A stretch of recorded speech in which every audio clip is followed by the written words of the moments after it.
My first order of business is to ask if there are any bill introductions at this time. Seeing none, we'll wait for the committee to introduce themselves near the end of the meeting. Hopefully, we'll have the entire committee here. But I want to welcome Connie Owens and team, I believe, to give us a presentation on the Kansas Water Office today. Welcome, Connie.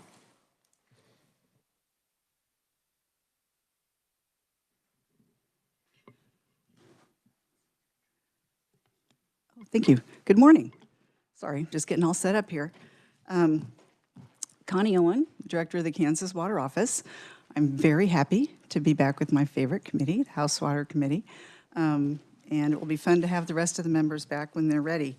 So this morning, I'm going to present a little bit of who is the Water Office, because some of you we're new. Our agency will be new to you. And we'll run through a little bit of that, and then we will bring in other team members in water, the Division of Water Resources within the Department of Agriculture and the Kansas Department of Health and Environment to help discuss some of the State Water Plan Fund accomplishments through the past year. And we will have Julie Lorenz presenting on strategic implementation framework that we've all been working really hard on for the past year. So I'm going to kind of fly through the slides a little bit because I don't want to bore everyone first thing, but also you have them printed, and I didn't intend to walk through every single bit of the printing so that you have this for your future reference. We're always available for questions. I would also mention that yesterday in your mailboxes, you would have received the Kansas Water Authority's annual report and the Strategic Implementation Framework report, which is part of that. 2 different documents, and Don Bueller, who's the chair of the Water Authority, will be specifically presenting on those along with Julie Lorenz a week from today. So we're not going to go into those documents too specifically today. So just so you kind of know where we are. And how do I get these slides started?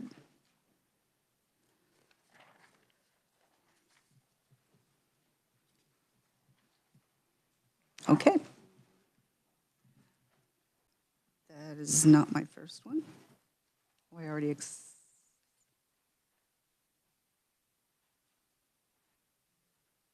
you. Okay, so here we go. As I mentioned, we're the Kansas Water Office, and the first thing I always tell people when I'm trying to explain who we are and what we do is that there are 3 main agencies for the state of Kansas that have to do with water. And 2 of them are regulatory, 1 is not. The regulatory ones are the Division of Water Resources within the Department of Agriculture. They are the water rights people, water management people. They do permitting, they do regulating and enforcement.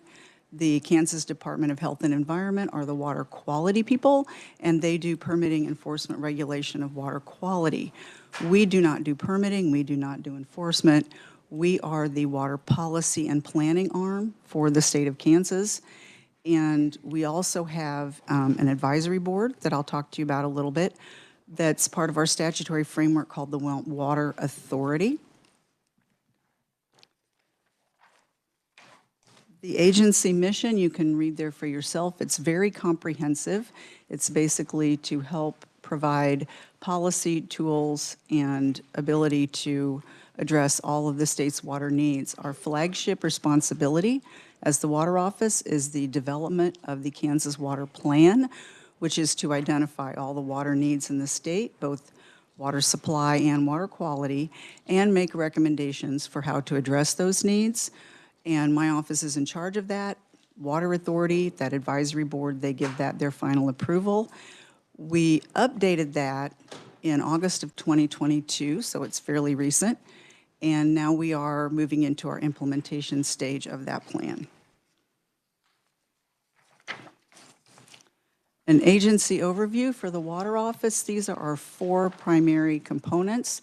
As I mentioned, the Kansas Water Authority is an advisory board that is part and parcel of our office.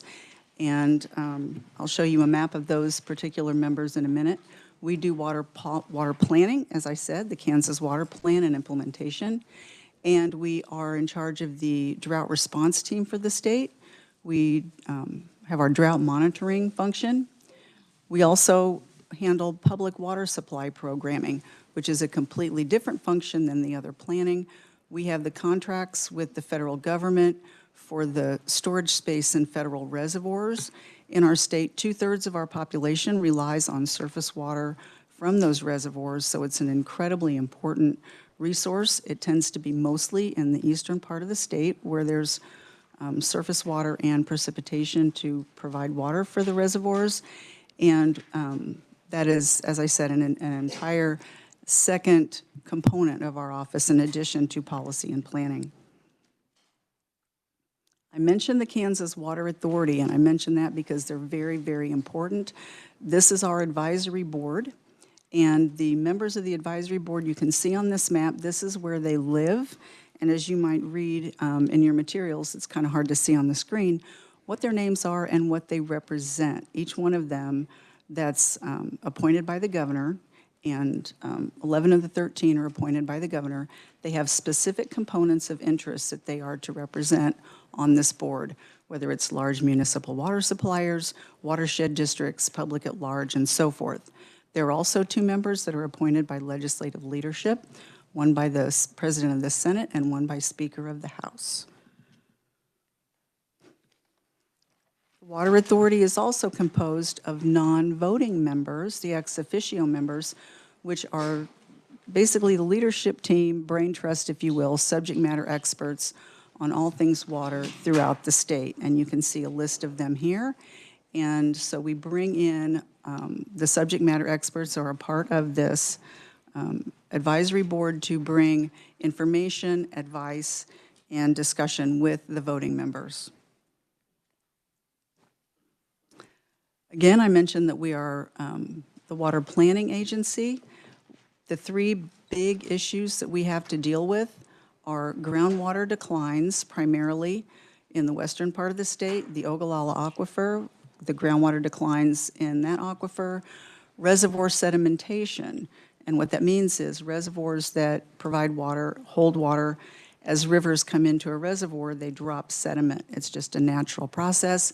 But over time, that sediment starts filling in and takes up space that we need for water. So we have to deal with the sedimentation. And then, of course, water quality issues, groundwater and surface water we have all across the state.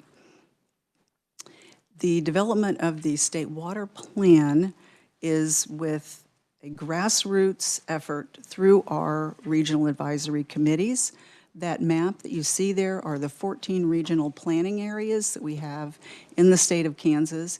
Each one of those 14 areas has a local volunteer team of interested and qualified water people that get together and come up with recommendations for what they need, what their issues are.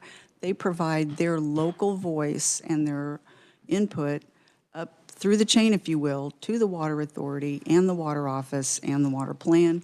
We have ongoing meetings with them. There are staff members at the Water Office that facilitate each one of those regional advisory committees, and this grassroots effort is very critical to what we do, and we are the only state agency that by statute has to have this local grassroots component, which I'm always very proud to say.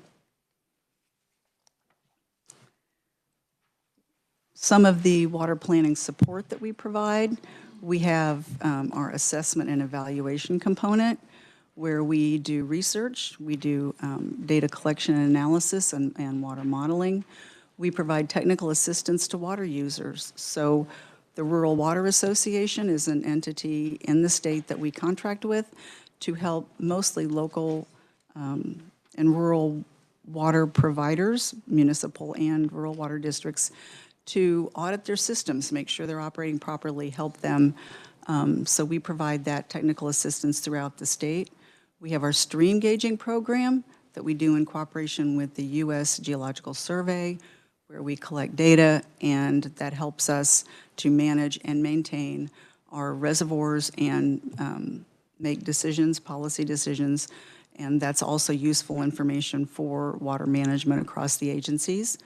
And we provide a GIS database that helps provide, again, data and information across the state. I mentioned our drought response role. And again, I'm flying through these really quick because we have a lot to share with you today. So forgive me if I'll be happy to answer questions later if I'm going kind of quickly.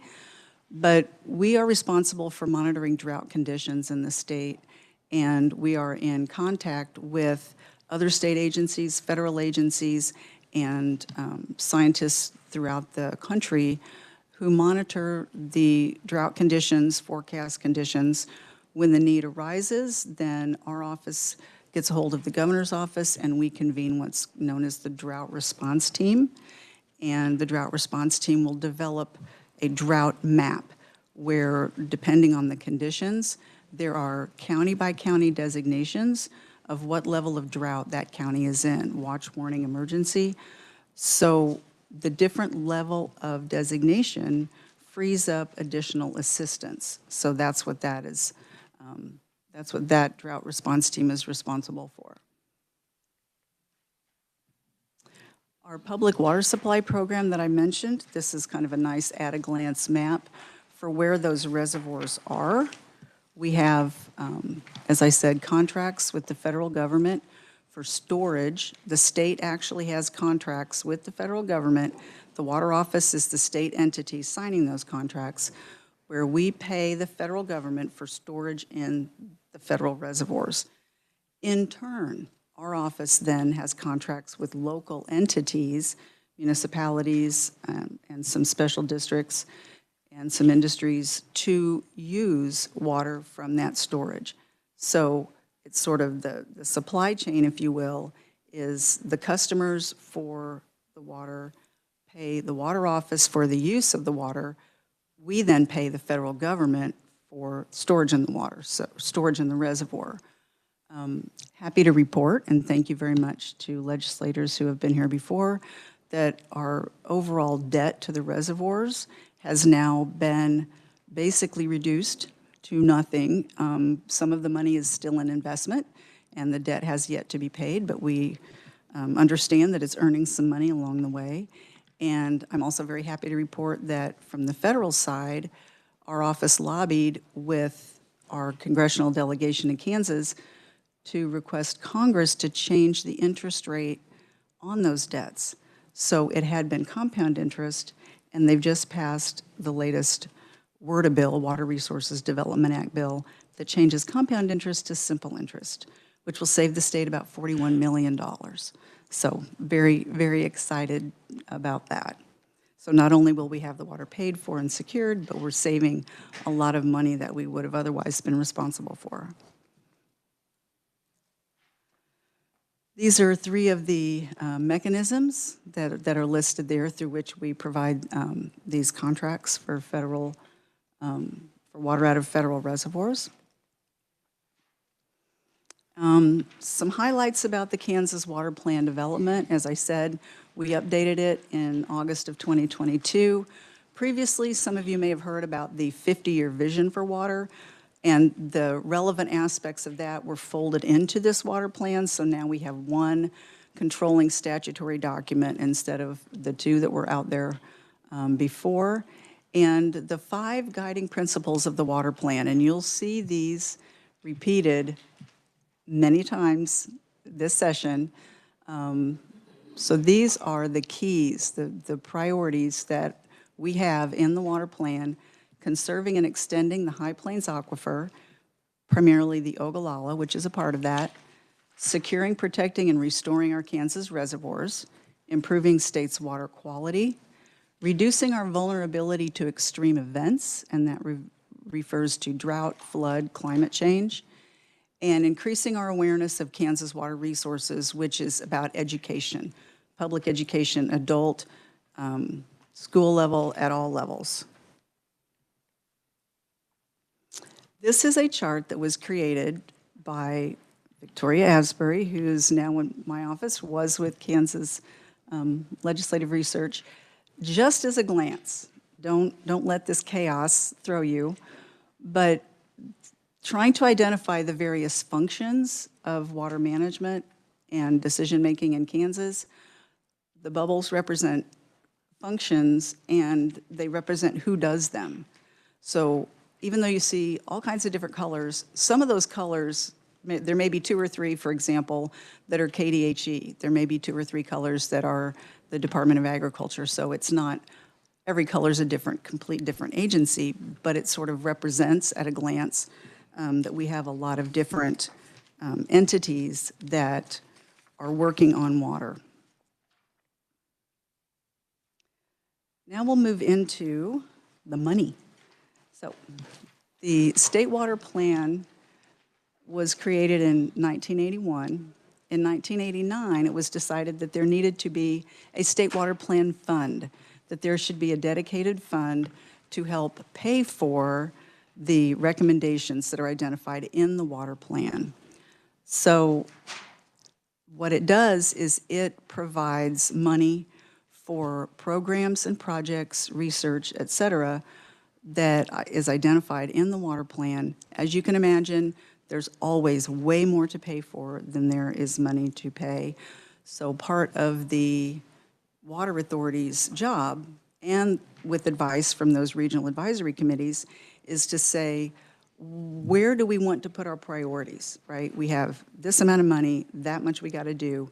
Where do we want to identify where the money should be spent? And so every year the Water Authority is responsible for coming up with budget recommendations for how the water plan fund should be spent. And that is in your annual report that Dawn will present next week. The funding comes from, where does that money come from? It comes from fees, and I'll show you a chart of what fees provide money for the State Water Plan Fund, from fees that account for about $12 or $13 million annually. It also includes demand transfers, in other words, State General Fund or Economic Development Initiatives Fund money that is designated by statute to go into the State Water Plan Fund each year. And another shout out, thank you to the Legislature for increasing this amount of money. It had been basically static at about 8 in good years. We didn't always get that, but now an additional $35 million has been put in, and I'll tell you a little bit more about that. These are the fees that are paid that go straight into the State Water Plan Fund each year. And when I talk about the additional $35 million, I'm talking about Senate sub for House Bill 2302. And this committee is where that began, and very, very grateful to the work that was done here to advance that through the entire process and get this approved. So it's an additional transfer out of State General Fund of $35 million a year. It's designed for a 5-year sunset, and 18 million of it actually goes into the Water Office's budget. The Water Office is not the only agency that gets money from the State Water Plan Fund. The Water Plan Fund also pays for some things that KDHE does and that DWR and the Division of Conservation in the Department of Ag that they do. But the way the budgeting was set up, just to simplify it, is that it first comes into the Water Office budget, and then we allocate it out to those other 2 agencies, so it doesn't all just stay with the Water Office. Within that $35 million was also designated a new grant program for 2 new grants that didn't previously exist. One is for technical assistance, and one is for water projects. And they're pretty much what they say they are. They're mostly for small communities, 2,000 people or less is the priority, to help pay for infrastructure, water infrastructure that those communities might need that they can't otherwise afford. So if you have water projects, you need sewer lines upgraded, you need water treatment system, this is the projects grant is set up for that. The technical assistance grant is to help these smaller communities just get in the game. Maybe you need engineering, maybe you need a study, maybe you need legal help, maybe you need a grant writer, but many small communities don't have this kind of capacity on staff or the money to pay for it. So the Technical Assistance Fund grant helps to pay for that. And both of these grant funds were new. They were new to the Water Office. We had not done grants before, so we were creating new beasts. And in doing so, we decided there would be no cost share. So this is something these small communities can access without having to muster up the money to bring to the table. This is another depiction of that, where the State General Fund, 35 million, 18 goes into the State Water Plan Fund, and then initially 5 million and 12 million respectively went to these two grant programs. Last year, an additional 10 million was added to the grant programs. So for the current cycle, we're finishing up our second cycle. The technical assistance grants, the max that is in that pot, if you will, is 7.5 million. And what we have to provide out of the projects grant fund is up to 19.5 million. This is another depiction. I mentioned that the other two agencies get money from the State Water Plan Fund. For the FY24, that additional new $18 million that we hadn't had before, this is how it was broken out for the first year for FY24. And the other agencies will describe their particular components here in just a moment. I'm not going to ask you to read that tiny little print. I'm not going to walk through ours, but that, again, is kind of an at-a-glance of what did that additional $18 million pay for in the first year. To summarize, for the Water Office component of this, and then I'll hand it off to my colleagues, we had money to spend to help with the Milford Lake. We call it the RCPP. It's a program in which we leverage federal money to help with conservation practices, to decrease nutrient runoff, to prevent harmful algal blooms in Milford Lake. So this leverages a lot of federal money to help improve a situation that impacts Milford Lake tremendously. We also had money that we spent with the KGS for their AEM, their electromagnetic monitoring over a portion of northwest Kansas to help further identify, define characteristics of the Ogallala Aquifer so we could have better data and manage that well. We also are involved in long-term water supply planning. And you would think, well, aren't you always, because you're the planning agency? But this is a dedicated approach now with the help of additional funding to look at entire watersheds and basins and say, in this entire area, what do we really need? How are we going to go about providing this long-term and provide resiliency for the communities and the people there? So it's a big lift, but I'm very excited to say that we've already begun. Money for High Plains Aquifer feedlot and dairy water use and reclamation. As you can imagine, feedlots and dairies use a lot of water, and there are systems that they can employ to reuse and reclaim water so that they're not just pumping fresh water out of the Ogallala Aquifer at all times. And it's expensive. These systems are expensive. So this helps provide some assistance in paying for that. Our water plan education and outreach strategy, this helped provide money to hire a consultant to develop science standards and help work with the Department of Education to begin to instill meaningful water curriculum within our schools. And finally, the Kansas Reservoir Protection Initiative, again, an effort for conservation practice implementation above certain watersheds that are identified there. And as this says, it prevented approximately 37,000 tons of sediment from entering these lakes. So these are the kinds of things we need to do going forward to preserve the storage supply capabilities of these reservoirs. A little bit of an update on those grants. As I said, for this year, we had $7.5 million for technical assistance, $19.5 million for water projects, and in the most recent, the first application period, the technical assistance fund requests were $29 million when we had 7.5 to give out. And I'm sorry, that's this period. The water project funds, we had $207 million in requests when we had 19.5 to give out. So this gives you an idea of the great need that's out there and how important it is to have this money at all to begin to help.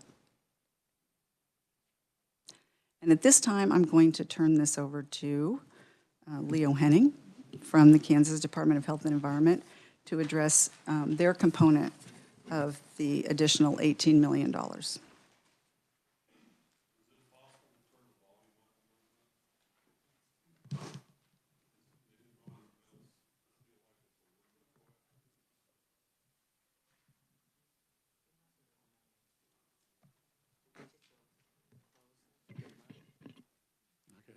I guess I get closer to the mic. Anyway, good morning, committee, Chairman Minix and committee members. My name's Leo Henning. I am the Deputy Secretary and Director of Environment at the Kansas Department of Health and Environment.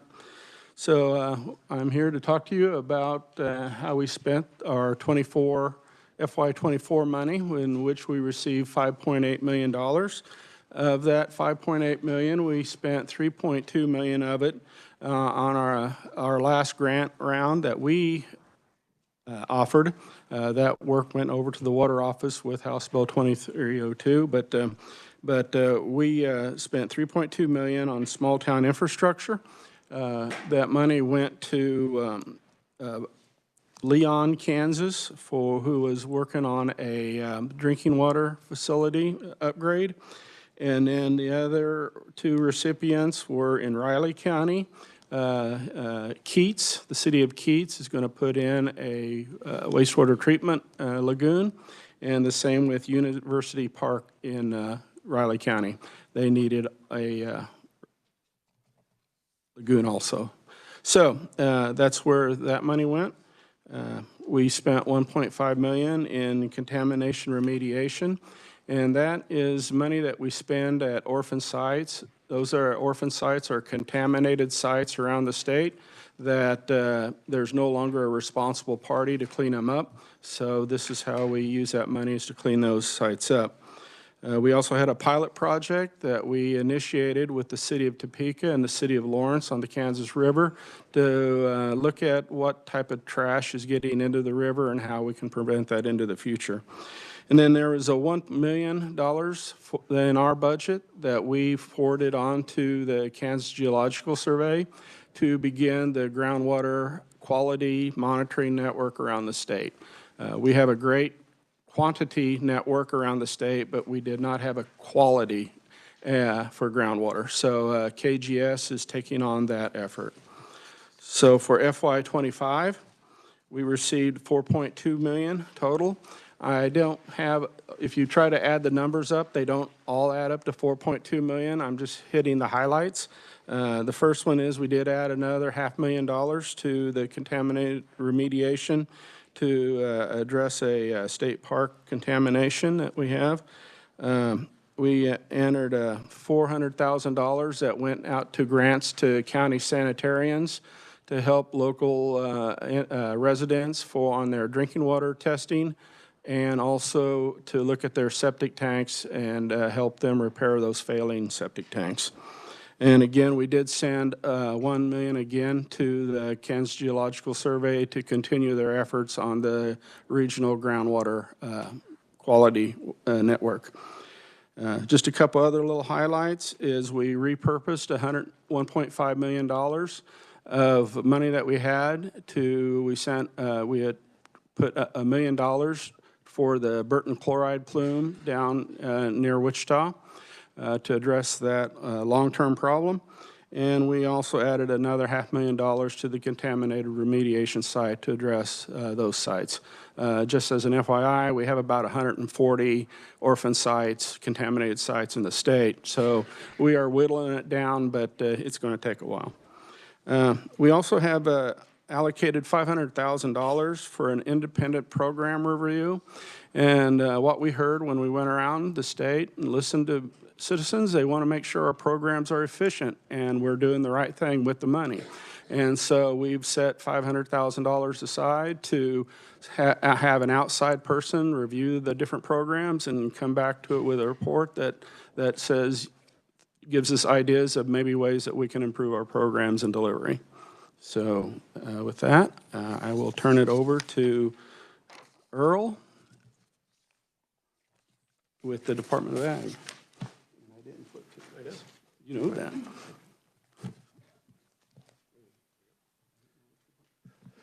Good morning, Mr. Chairman, members of the committee. My name is Earl Lewis. I'm the Chief Engineer and Director at the Kansas Department of Agriculture's Division of Water Resources. I've got just a few things to give you a highlight on the additional funding from 2302. The first one in FY24, the governor set aside $7 million as a one-time investment in the Rattlesnake Creek. That's an ongoing issue that we've talked to you about before, and I'm certainly happy to come back and talk about that again. We've had a work group meeting over the last year trying to help find alternatives to water right administration there. I think we made a lot of progress, including dedicating about $2.5 million of that $7 million to leasing of water rights that reduces the depletion of the stream flow so we get more water in the stream, which then supports the National Wildlife Refuge. We've also started a pilot augmentation project at a couple locations in the basin. Again, looking for long-term, that we expect there's going to be long-term augmentation there. We want to do a pilot with existing wells to see what issues we run into, how well it works, kind of a learning operation there as well. So that's an ongoing issue. We do know that money carries forward. This is a 5-year effort with the stakeholders and the local groundwater management district there.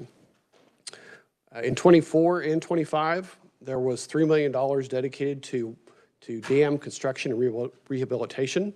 In 24, that went to high hazard dams, so think about dams where there's maybe a house below it or something like that, a dam that's in need of repair. We're able to address 10 of those pretty quickly. In fact, we opened that up in February of last year, and in a period of about 6 weeks had applications for about $5.5 million worth of work.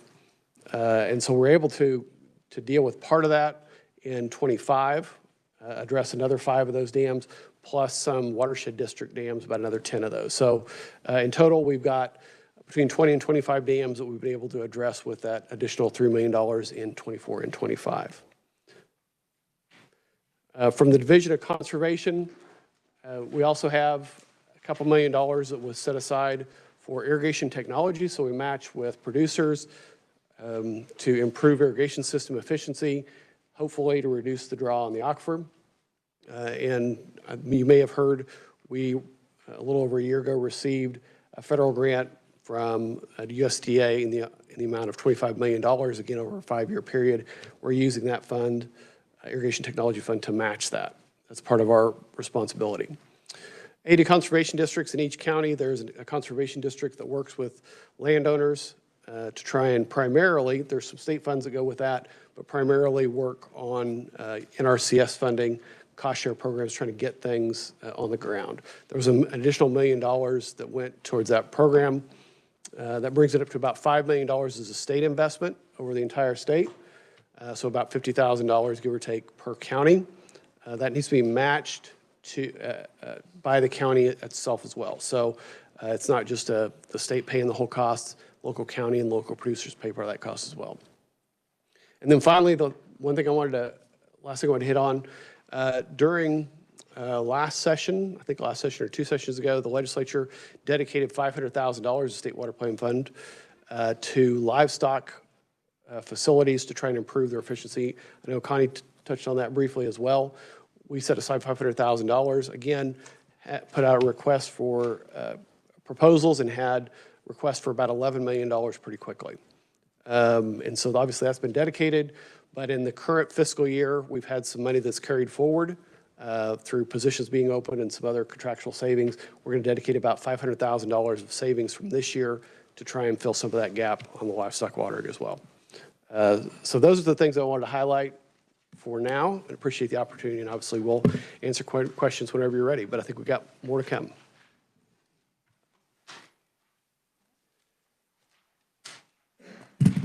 Julie, let's take a break and see if anybody has questions for what we've heard so far.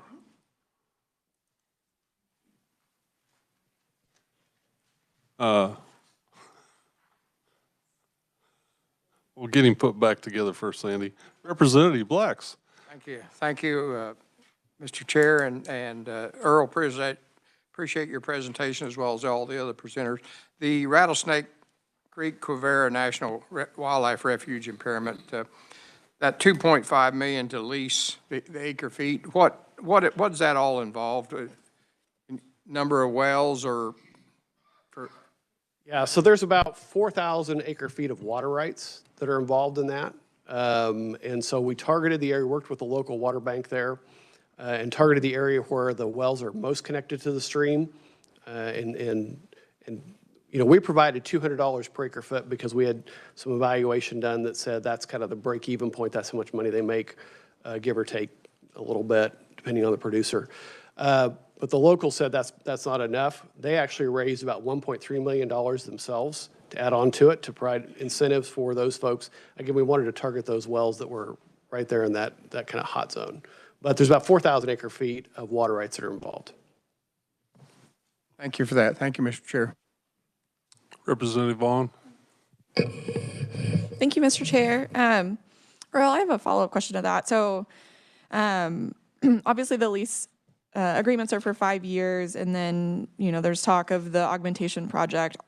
I mean, is there an ongoing conversation about long-term solutions, either buying water rights, using less water? Where are those conversations at? And then I am generally curious about the status of the augmentation project.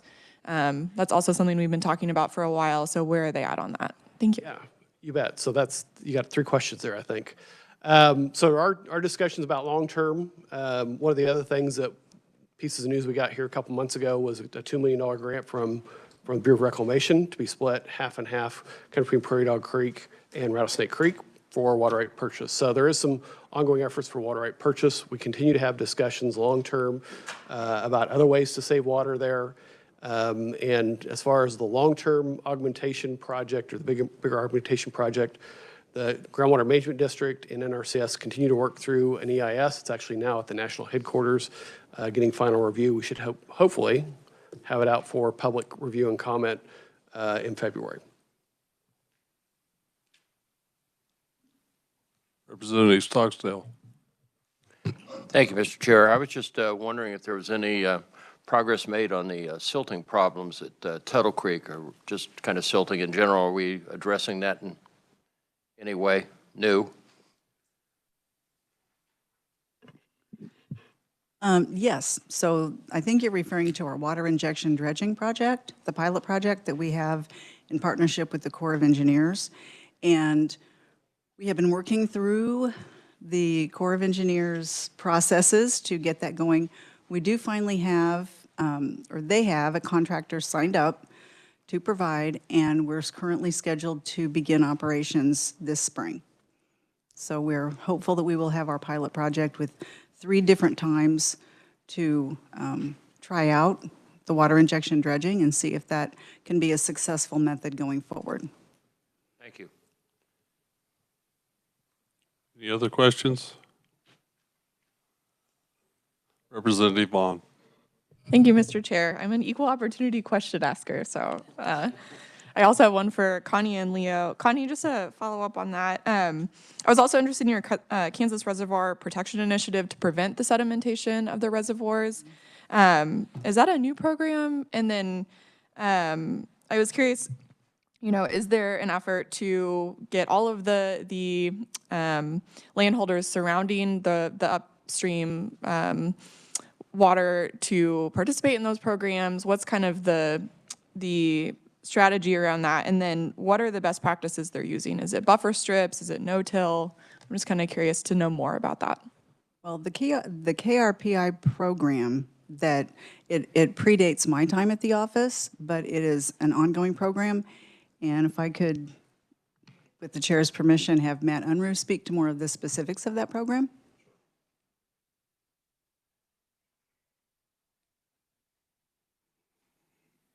Good morning, committee. Matt Unruh, Assistant Director of the Kansas Water Office. And in relation to the Kansas Reservoir Protection Initiative, I believe the first year of funding for that was fiscal year 18. I could be wrong, but it has been around for a handful of years.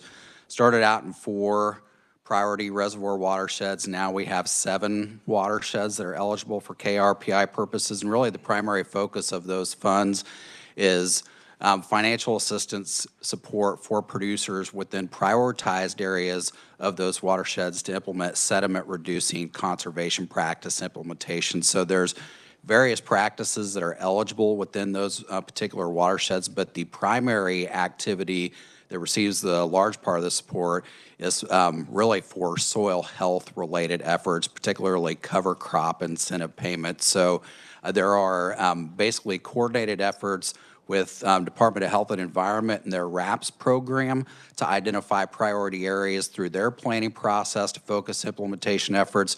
We also work with our Department of Ag Division of Conservation, utilizing their implementation-related framework for those activities on the ground.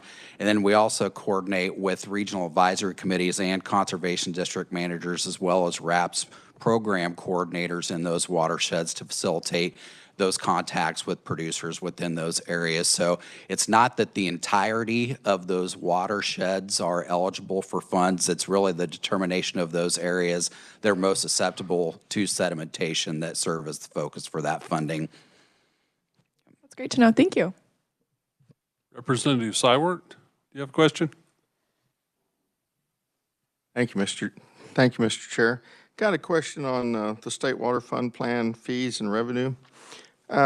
See, drinking water fees, municipal water fees, industrial water fees, stock water fees, pesticide. I don't see any fees for, is irrigators not paying any fees for getting 1 million gallons a day? These fees are set in statute. They're legislatively decided. Can't hear you. I'm sorry. I think I'm speaking loud, but apparently I'm not. These fees are all set by statute, and there is not currently a statute designating irrigation fees. That's why I wanted to know. So there's not currently a fee for using 1 million gallon a day? Correct. Okay, thank you. Thank you, Mr. Chair.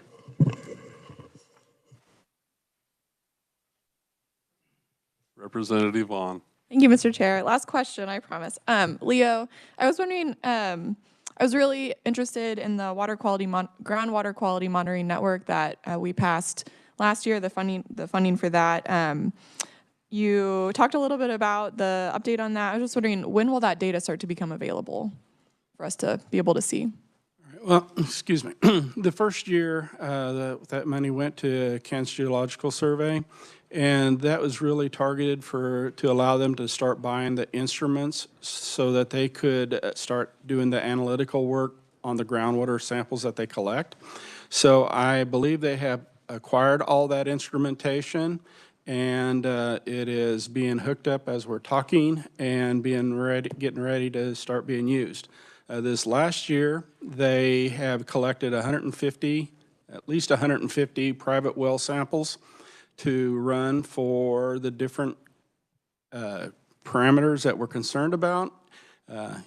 Could be a whole spectrum of those, all the way from uranium to nitrate but whatever that area looks like there could be an issue with, those are the things that we want to help those residents know what's in their water.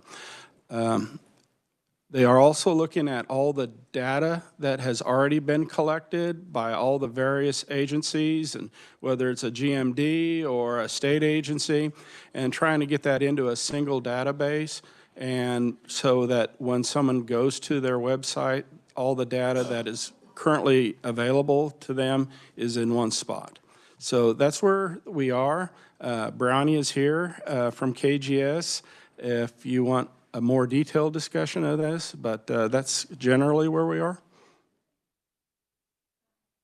Thank you, Mr. Chair. Thank you, Leo. I can talk to Brownie after. Yeah, that's a great update, though, and I'm interested just to kind of keep tabs on the uranium and nitrates and some of the other things. So I'll follow up. Thank you.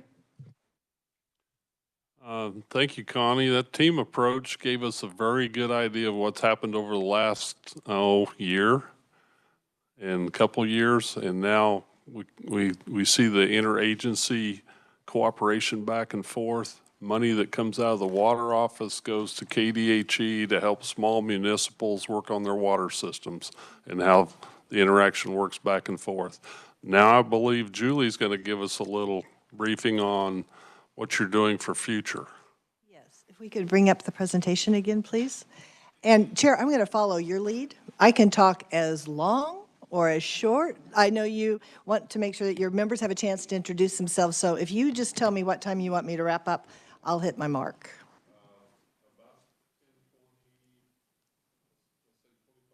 Oh, that's plenty. Oh. Yeah, I won't even need that much time. Thank you very much.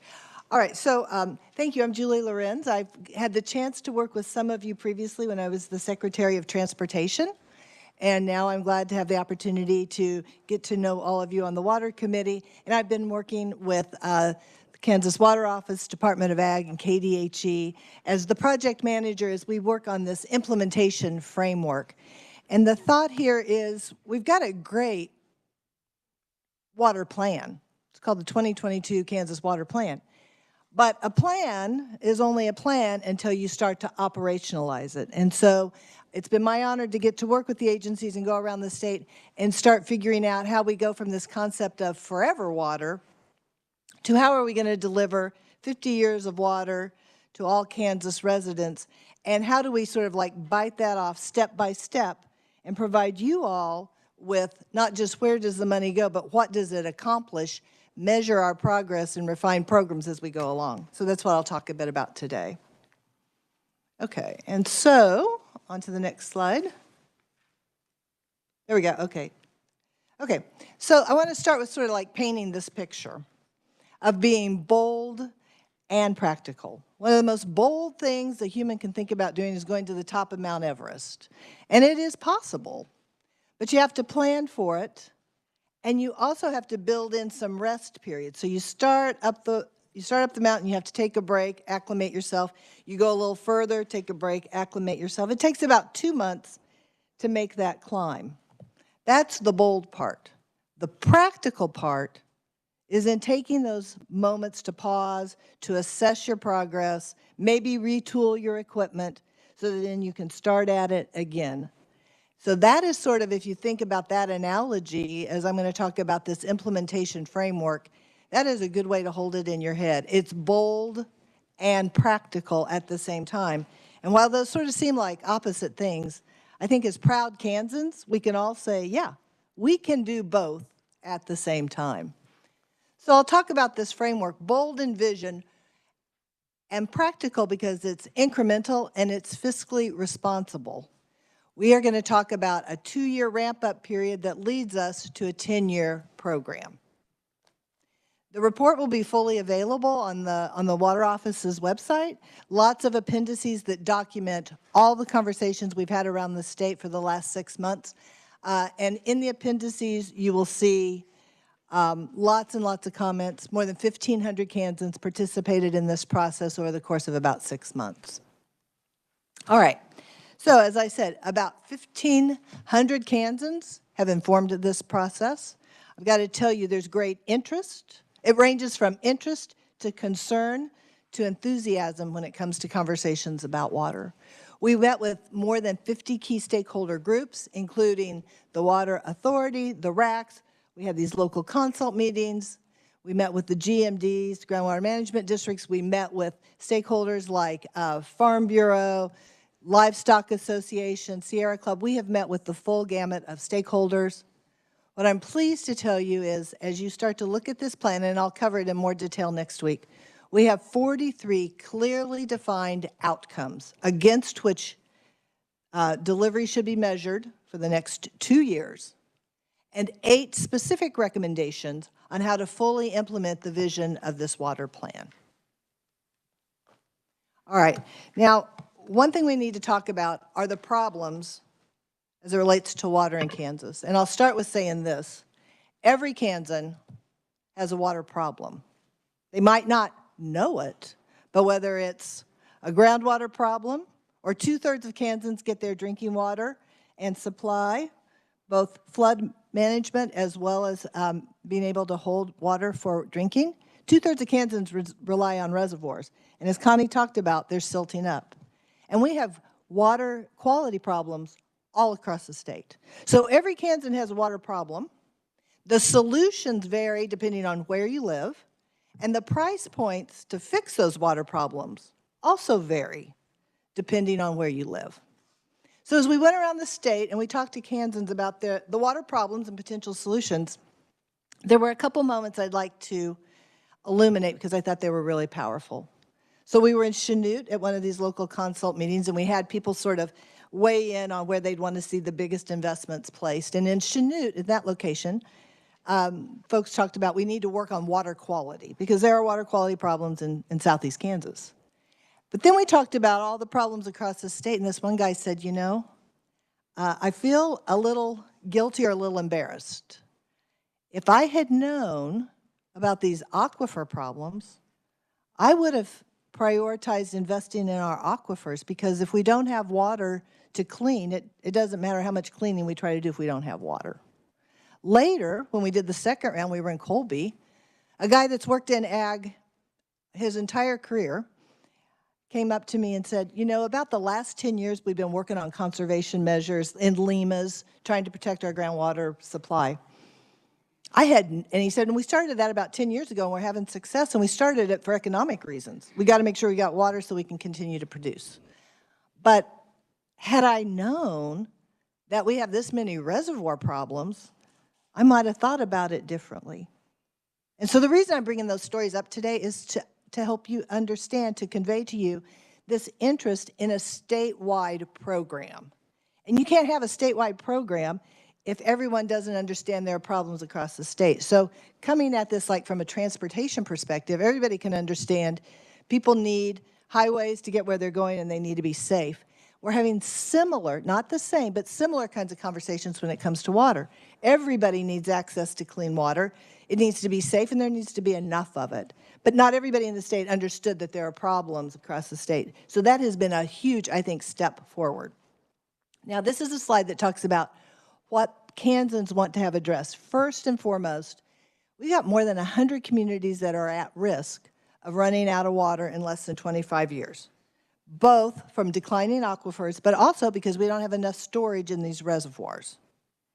We know that water insecurity, it limits our ability to retain and attract new businesses. I mean, this is absolutely a health issue, but it's also an economic development issue.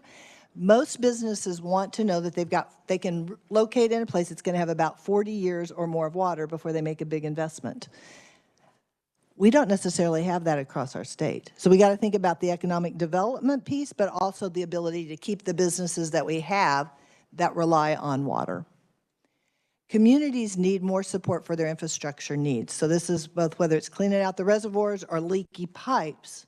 So when Connie talked about these grant programs, I'm going to check my notes here, from House Bill 2302, about $17 million available in these grants. Within 6 weeks, there were $350 million worth of applications. So there's huge need out there. For the money part, the technical assistance part too, no doubt about it.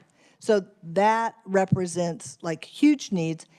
And then we know that we've got water quality concerns. Most of our streams can't be used for the purposes for which they were intended, meaning maybe you can fish but you can't swim, that sort of thing. And then I want to underscore, and I appreciate the chairman's recognition of the agencies really working hard together, but we've got more work to do. You saw that bubble chart of all the agencies and all the different colors. We've got more than 50 programs that get individual allocations. We can do better in terms of problem solving and thinking about the problems we're trying to fix, primarily aquifers, reservoirs, and water quality. We can make it easier for citizens to gain access to those funds. We can make it simpler to understand, and we can be more efficient and effective. So we're going to prioritize problem solving, which really means we got to evaluate how effective the programs are and be willing to make modifications in concert with talking with legislators as well as stakeholders. So there's a lot of good work to be done, but these are the problems that Kansans want to have fixed. Now, after talking to more than 1,500 folks, there are three key takeaways. The urgency. People said, like, yes, they appreciate the legislature has moved forward on water issues, but not enough has been done. So there is urgency around this issue that we act now. They are supportive of increased funding for this 10-year program. So good at $60 million a year. We went out and we tested various different investment levels, and I'll be happy to tell you more about how we got to those scenarios and what the reaction was. But by and large, people said, water has been underfunded for years and years, so there's a backlog of needs. But they also said, and this is really important, don't just put money at the problem. We need a ramp-up period. We want to see that our tax dollars are being invested well now, and that there's a plan for, as I talked about, operationalizing how we're going to move forward. So good support for more funding with the acknowledgement that we need this 2-year ramp-up period sort of get more organized and evaluate programs so that you can assure your voters that dollars are being used well. So that gets us to the framework that I'll be talking about today, and I'll be back next week for whatever questions you've got or more details, because we've done a lot of work in about the last year. So 2 years, I've talked about this ramp-up period, specific outcomes, things that it's our grade card. You need to come back and say, did you accomplish that 10% of this or 12% of irrigation or whatever? We've got outcomes that are very clear that will drive accountability for this 2-year ramp-up period to make sure dollars are being used well. That leads us to this broader 10-year program view.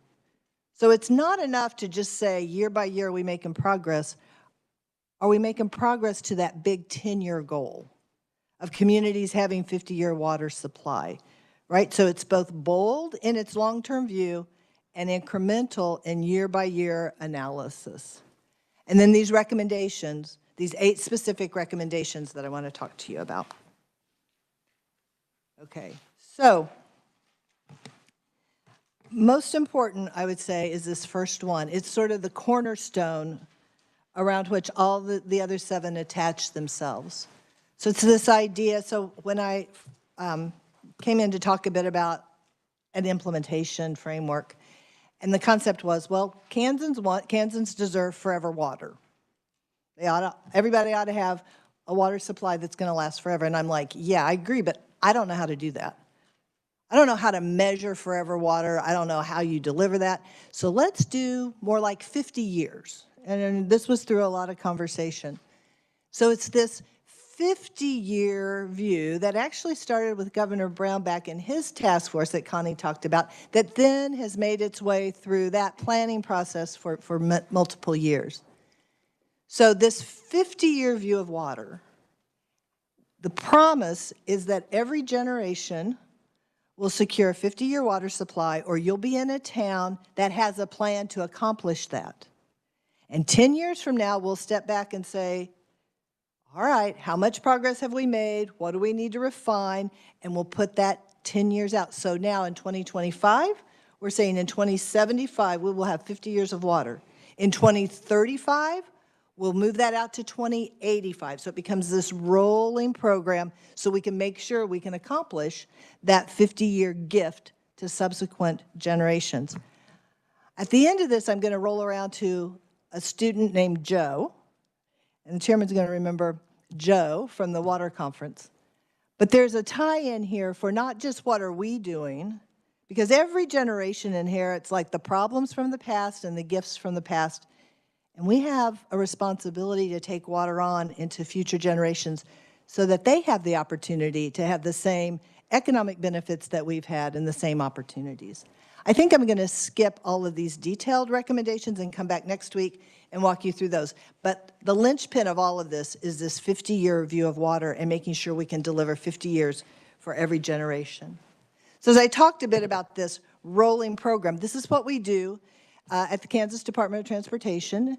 And I want to be clear, under Ike, it's the 4th generation. It's 40 years of long-term planning and operationalizing on transportation. You can't just hop into a 10-year water program and think it's going to work. You need a little bit of ramp-up period. So that's what you see here, is that ramp-up period for 2 years to build capacity for more funding, to focus on outcomes, to measure progress, make changes in programs where needed, streamline programs, make sure we're getting support out to communities. And every 2 years, going back out to talk to communities, work with the RACs, and say, are we making progress? What do we need to change? Which programs are working? Which ones aren't? Are there some programs we need to get rid of? Are there some programs that need more money? And we do that in concert, in consultation with communities, ag producers, municipalities, so that we get it right.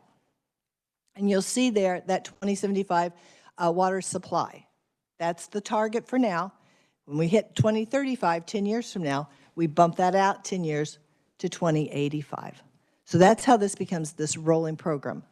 In order to accomplish that, you have to have steady, ongoing funding. The report speaks to that in terms of, we asked Kansans what they thought. For the most part, people thought two things. Sales tax, for the most part, seemed to be the thing people wanted to talk about. Just as importantly, and not surprisingly, people really were interested in, if their tax dollars are going to support water, they want to make sure their area is then receiving commensurate value for the dollars that they're sending in for it. So, not our place to have that conversation other than to bring it to you all the data, but that's a legislative sort of conversation to have. So there's work there for you to work from, but obviously we didn't take a stand on that sort of thing. Okay, so oftentimes, both at KDOT and within water, the legislature sends you a certain amount of money and you figure out the best use of it. We flipped that on the head as we started out for local consult, and we said, no, agencies, you tell us for different price points what could be accomplished. And so we said, at about 60 million, what could be accomplished each year for the next 10 years. If you wanted to move the needle at 120, what could be accomplished? And then these game changers, like really making substantial progress on our three biggest problems. What would that look like?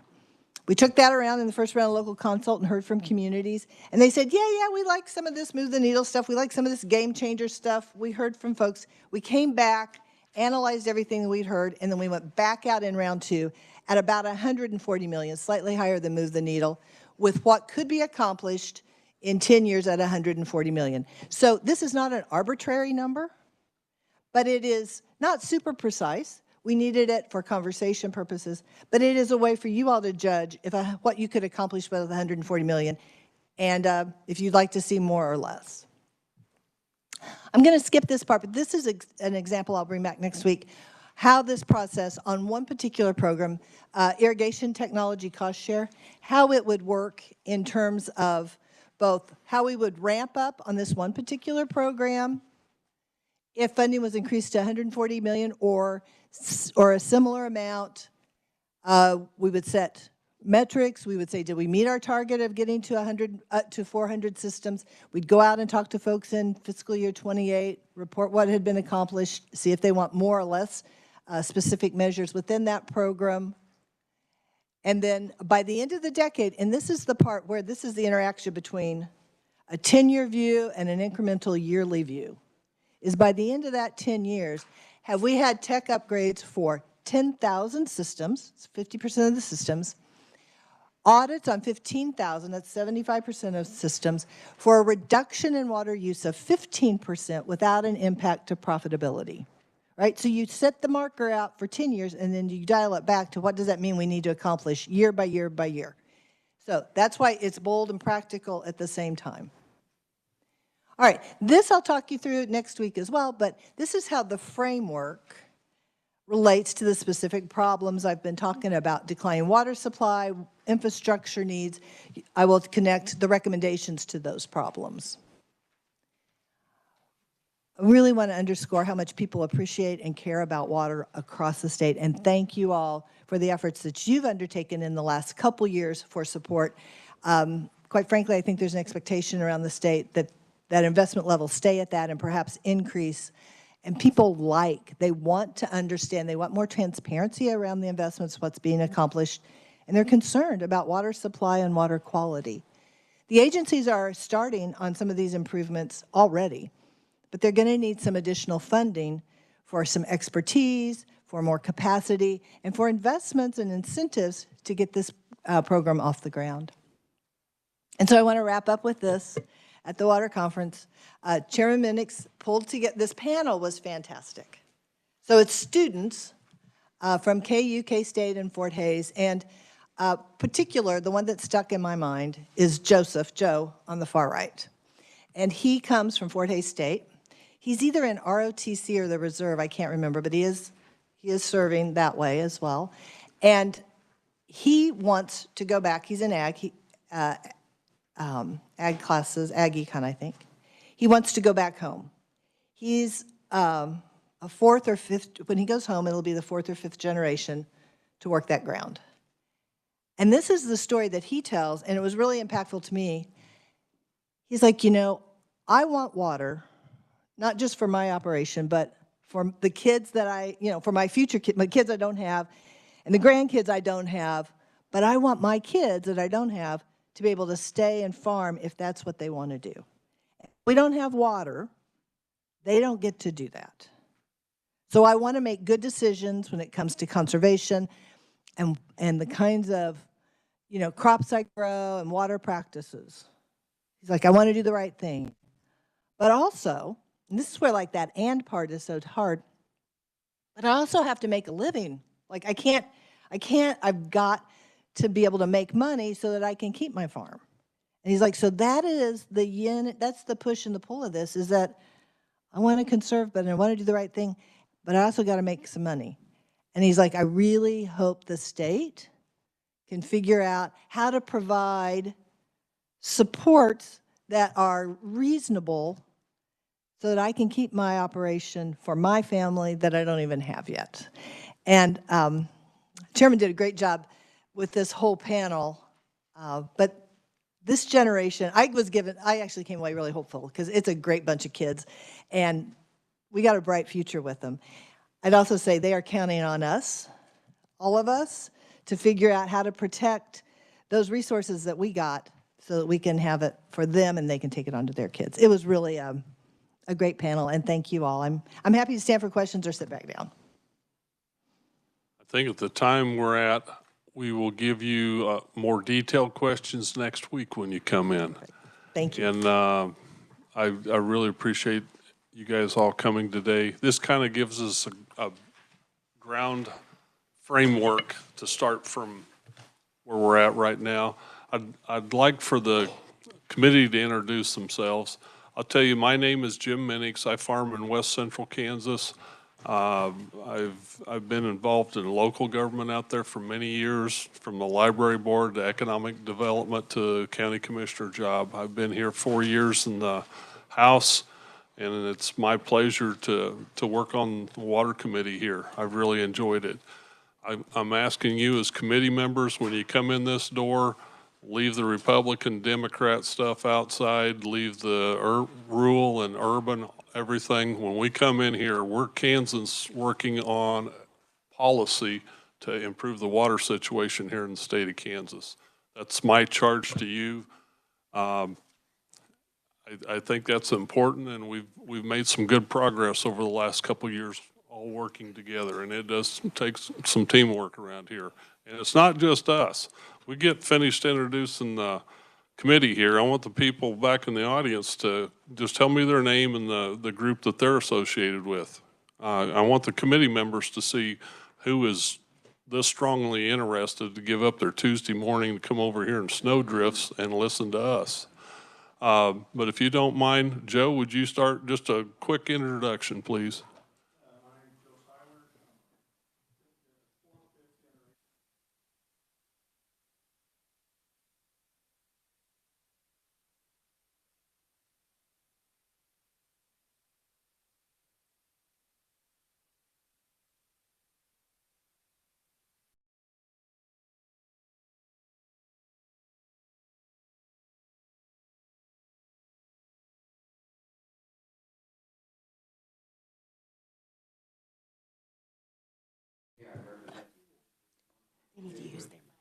Excuse me, Lon. Sorry about that.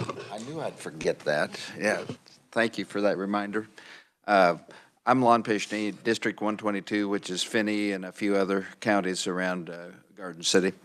And I grew up on a farm north of Manhattan. Migrated out to western Kansas in 1967 and have been out there ever since. But ag is in my blood. I'm still involved in agriculture. But I was a financial counselor for 40 years. And then my volunteer service has been a community college board, CAPERS for 12 years, and just gave up my position as a county commissioner in Finney County. So coming in without any agenda, but very passionate about the water issue, which is #1 out in western Kansas, although I understand Tuttle Creek as well.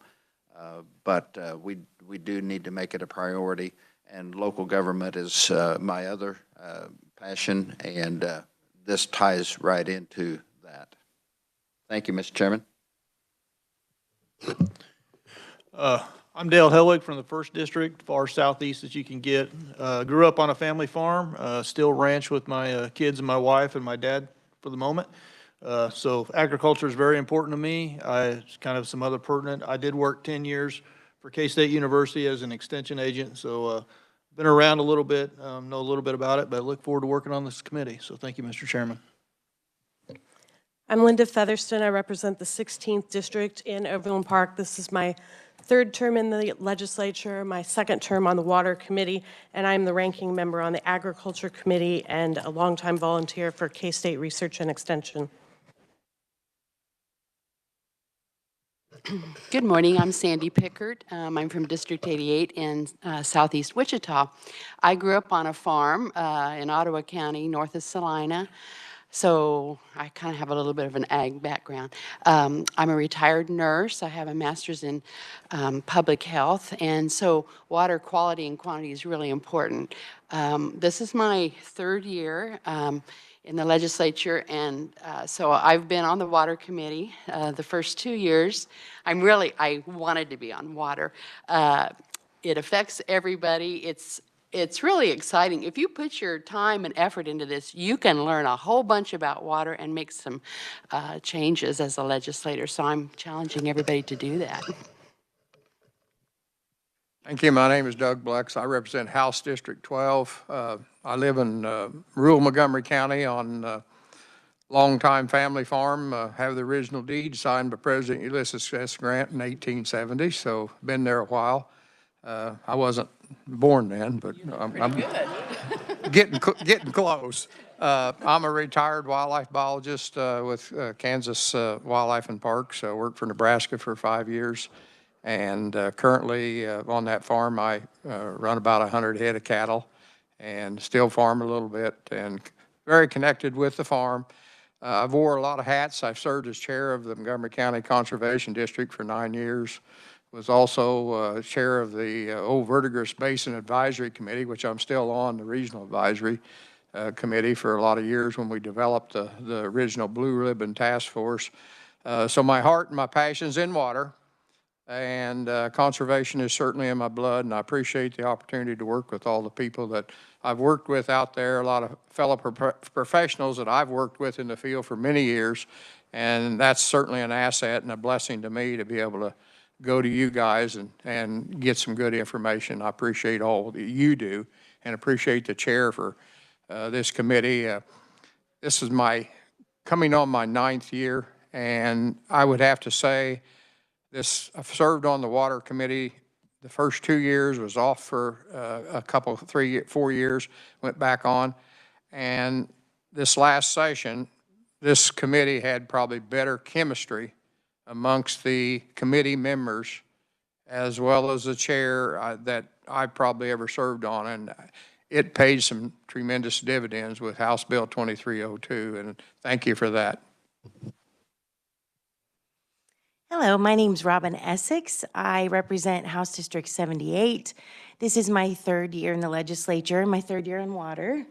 And I would agree with Representative Blex. We had an amazing biennium this last session and accomplished so much. And I know we have more to do, but it's super exciting now that we have that base. So love the perspective. I sit on the Olathe City Council as well, and there's just a few Johnson County people in here.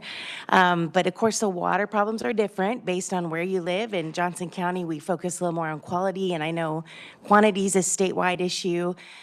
So looking forward to problem solving for all those issues. So glad to be here.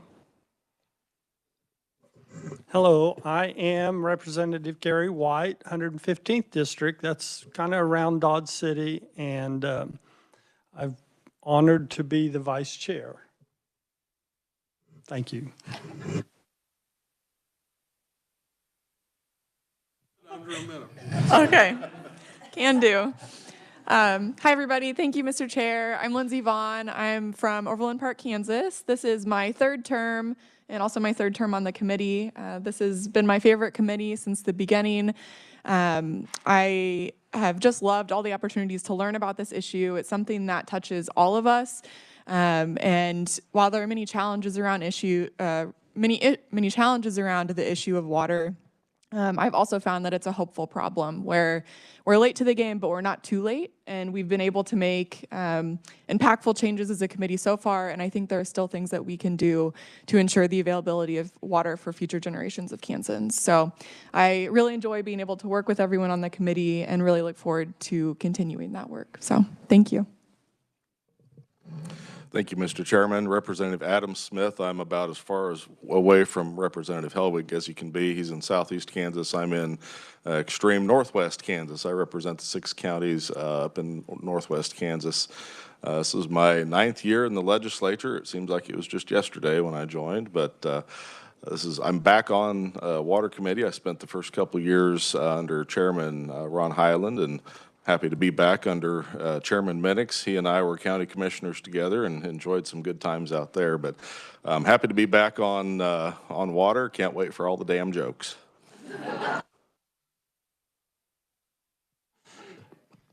Thank you, Mr. Chair. I'm Representative Jerry Stogsville. I represent the 21st District in Northeast Johnson County. I represent most of Prairie Village and Overland Park. I'm about 1.5 miles from the Missouri border, and so I'm about as far away from Representative Smith as anyone can get in this room.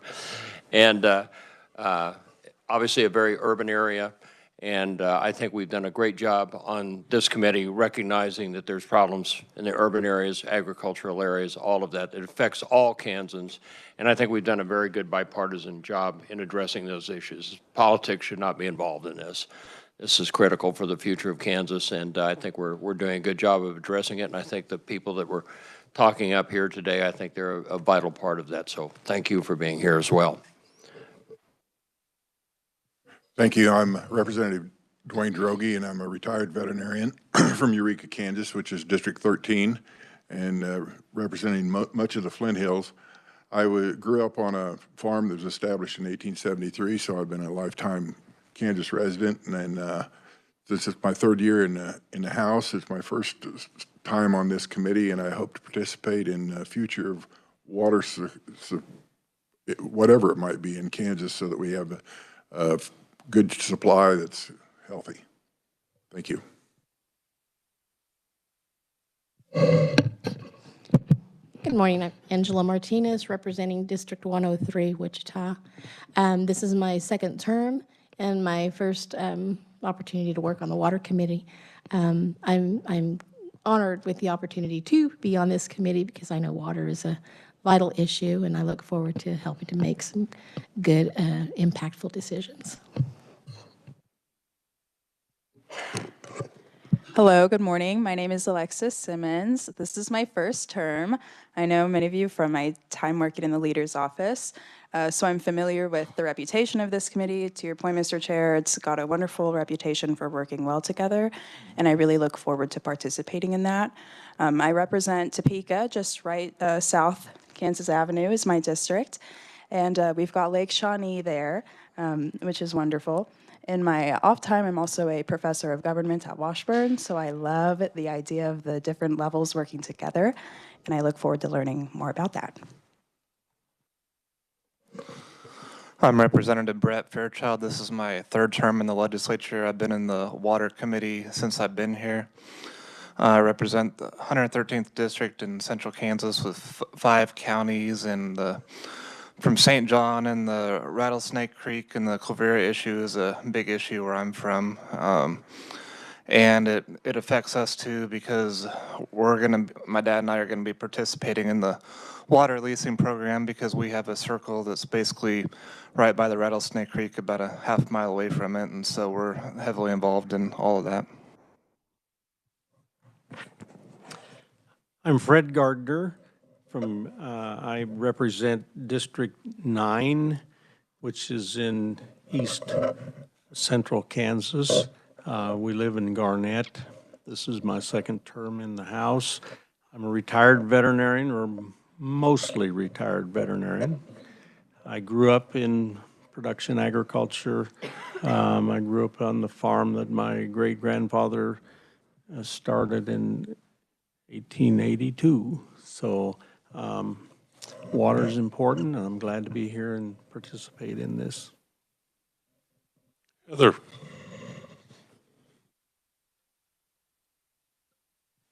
Thank you, Mr. Chair. I'm Heather O'Hara with Legislative Research. So if you have any requests or need any information, please feel free to reach out to us. This is my 19th session with Legislative Research and my 15th session staffing ag and natural resources related committees.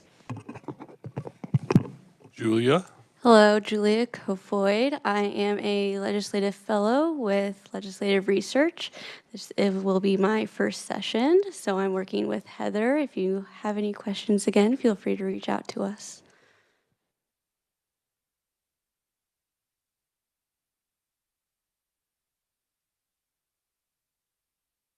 Sam Nhật Nguyễn. I'm with Audio Visual Department. I'm Kyle Hamilton with the Revisor's Office. I'm here to help you guys out with your bill drafts, amendments to those bills. Chris Wagner from our office has staffed this committee for the last 4 years. Unfortunately, he did such a good job that House Appropriations wanted to keep him all to themselves. So I'm stepping in, have a little catching up to do, but I'm happy to be here to learn and to help. You'll see I passed out a memo on the Open Meetings Act and Open Records Act. Please read through that. It's going to really help you in all of your committee work. Also, keep an eye towards legislative deadlines. We have them every year. They come really fast. We're not going to know the exact dates of those deadlines until the joint rules are voted on and approved, but tentatively, they're going to start hitting within the next 2 weeks. There are deadlines for individual legislators to approach me for bill requests if you want your own name on the bill. There's a separate deadline for people who come and ask for bills in the committee, and then there are deadlines for actually introducing those bills, and that's what happens up in the chamber when you hand it to the clerk. So requests here, introductions upstairs, different deadlines. So I'll keep you updated on that. Thank you so much.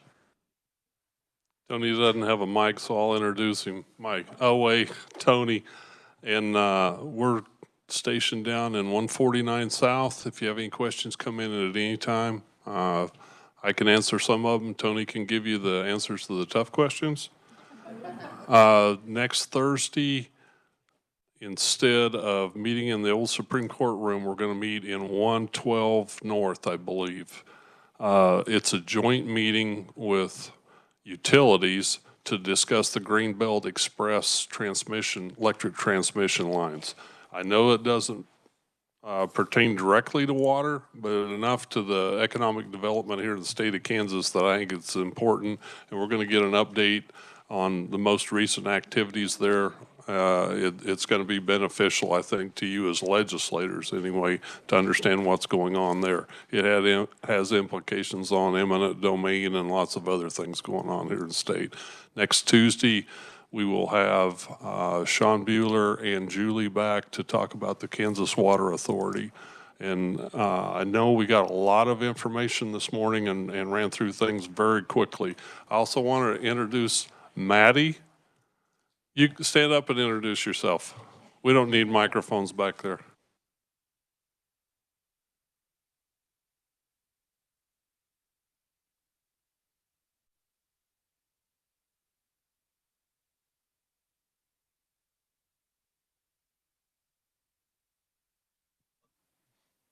Maybe VJ, and then we'll go on to Victoria. And go around the room. I just want you guys to just tell me your name and the group or organization you're with for the committee's benefit, please.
All right, committee, there's a lot of people interested in watching what we're doing down here. So let's behave ourselves. We'll work on some committee rules and stuff in the future.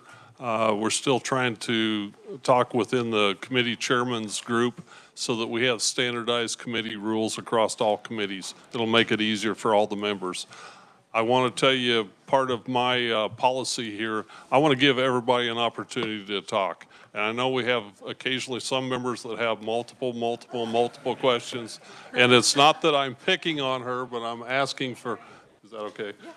I want you guys to be able to speak freely in here, really. And I like the committee process, and we can make it work very well. So thank you. We are adjourned.